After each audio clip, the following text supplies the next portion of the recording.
welcome back, everyone. You know, many people have tried many different diets, but how do you determine which type of diet will work best for you? Here to explain is our personal trainer, Leo Costa, and his wife, Tina. Good to see you both again. Nice seeing you. Nice seeing you. All right, and this time you brought our calorie comparison dish of the month. Yes.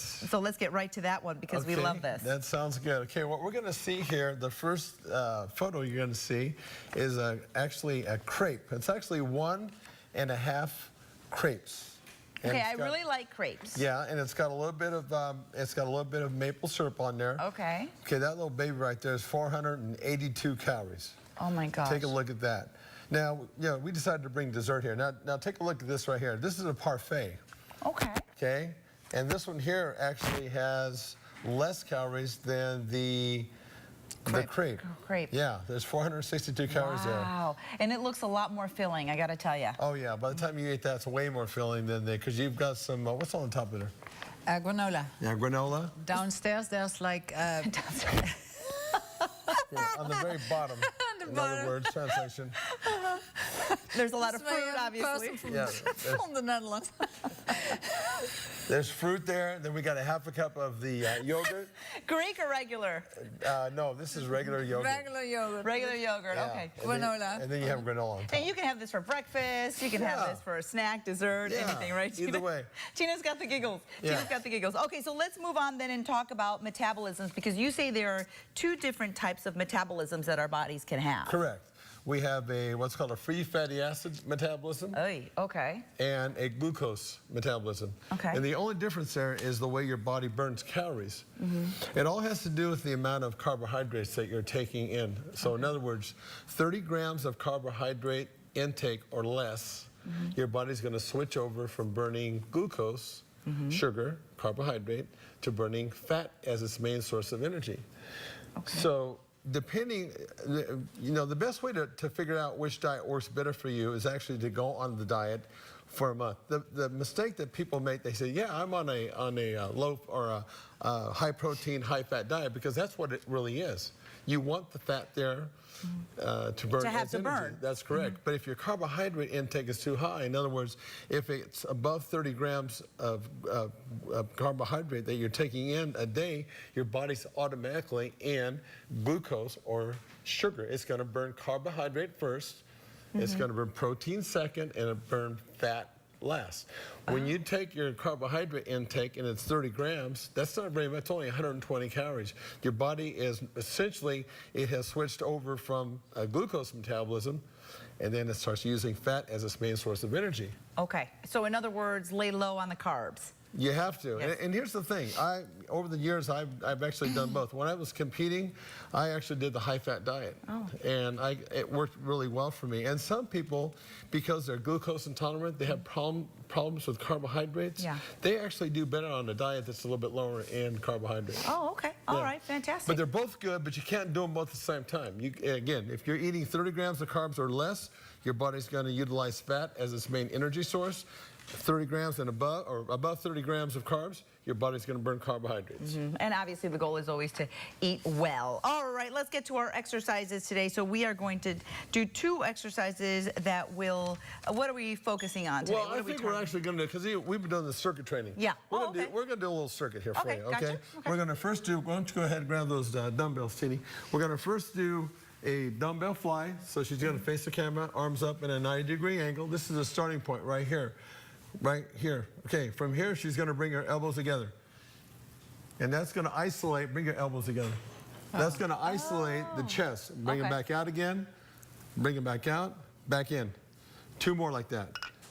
Okay, 1 more. And that's going to hit the chest. Okay, go ahead and put those down. Now she's going to go ahead and put those down too. We're going to do a press. Okay? Push up. Like this? Yeah, face this way. Face this way. There you go. And this is going to work the chest, shoulders, and the back of the arms. Go ahead and do that. And for those of you who have trouble doing a push-up, you can just go ahead and get on your knees and do that. Okay? A couple more. There's one like a regular one. Those are hard. Yeah, those are hard. I'd rather do the knee ones. All right. Now what she's going to do is go ahead and hop on your back. Put your head at the other end here, Tini. And we're going to do what's called, it's for the abdominals. and it's called abdominals with scissors. Okay, so her legs are going to be nice and straight, and all she's going to do is cross her legs back and forth. Go ahead and do that. And if you want to engage the lower abdominals, all you have to do is let your legs go down more. Tina, put your legs down more. The lower that you go, the more that you hit your lower abdominals. The higher that you go, you're going to hit the upper abdominals. Okay. So if you have back problems, you're going to want to have your legs closer to your head like that. Okay. And all you do is put that into a circuit.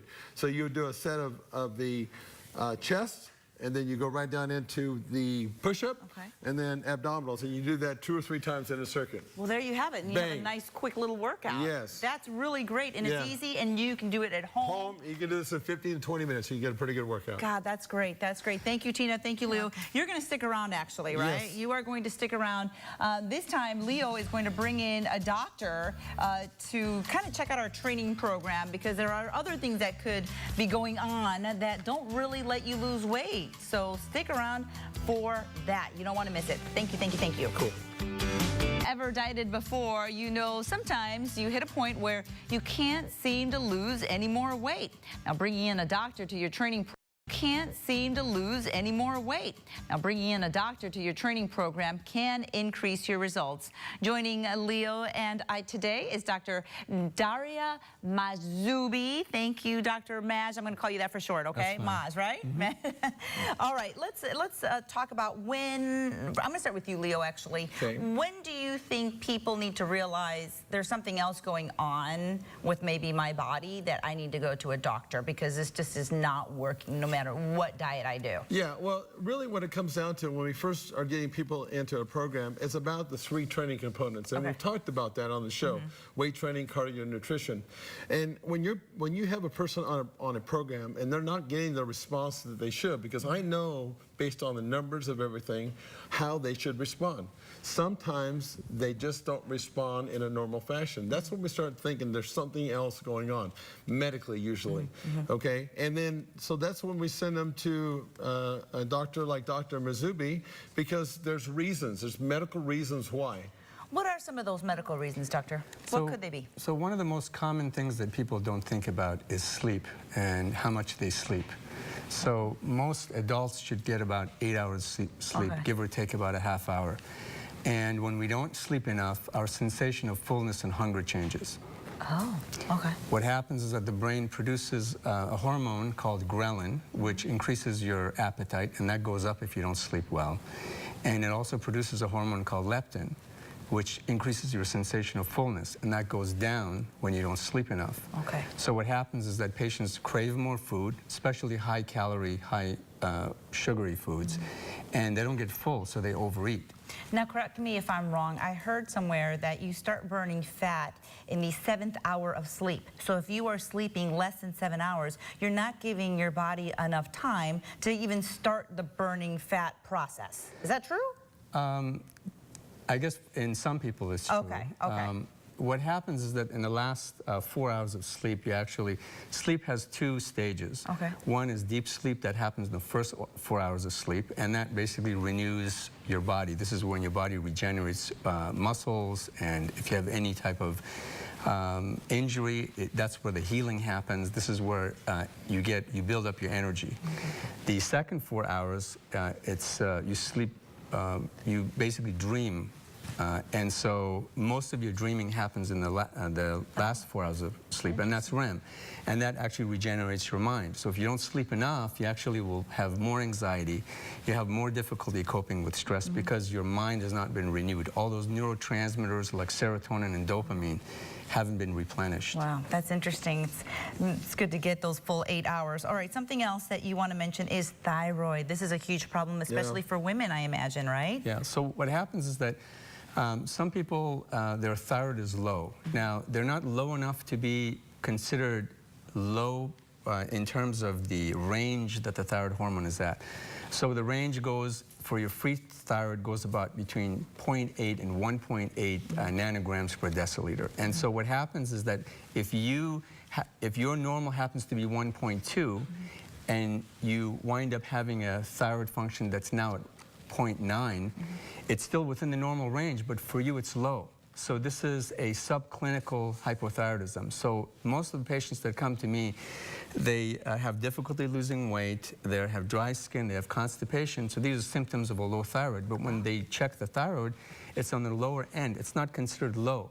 So I wind up treating those patients with a subtherapeutic dose of thyroid hormone. Okay. And we bring them back to their normal, and then they start losing weight again. So some of the signs of a low thyroid, which you just mentioned, dry skin, constipation, feeling tired and sluggish, brittle hair, low heart rate, dry eyes, and basically just feeling a little blue and depressed. Can you spot some of these symptoms, Leo, when you're training? Sometimes, but for me, it usually shows up in the way that they're not responding to a normal workout and exercise and nutrition program. And How do you know the difference, Leo, when they might be lying about what they're eating or taking? And do you know, can you tell? Oh, yeah. Oh, you Definitely. can, huh? Okay. Yeah. This is not my first rodeo. I've been lied to a lot.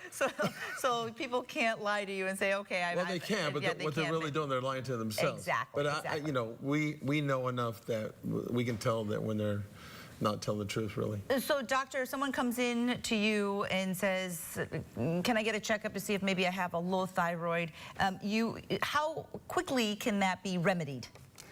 Usually if we see that they have a low thyroid, low functioning thyroid, usually within a week or two. Oh, okay. So once they're on the medication, I have to titrate them so that they're in the right dose so they don't overshoot their thyroid. What can happen then? Well, usually fast heart rate, palpitations, feeling nervous. Okay. So most of these patients, I monitor them pretty tightly. So 2 weeks after I start them on medication, I see them again. And usually most of them do well. Their hair stops falling, their weight starts to go down because now their metabolism is more. Oh, see, we always just think it's because of age, right? Because we're aging. Oh, I'm getting older, my hair's falling out. Or my eyes are getting drier because, I need glasses, or... So, but most women usually, there are many women who have a low thyroid. Okay. Okay. And, so it's pretty common? Yes. Okay. Yes. All right. So if you have any of the symptoms, please visit Dr. Mazzubi, and he can get you all fixed up, so that way you can go talk to Leo and he can get you in the shape that you've always wanted to be. There again, you see the signs of a low thyroid. Now, do you have to have how many of them, doctor, before we need to go see you? So normally if you, if you can't lose weight, you're gaining weight, and you're eating the same kind of foods you were eating, and you're working out and you're not losing weight, there's a reason.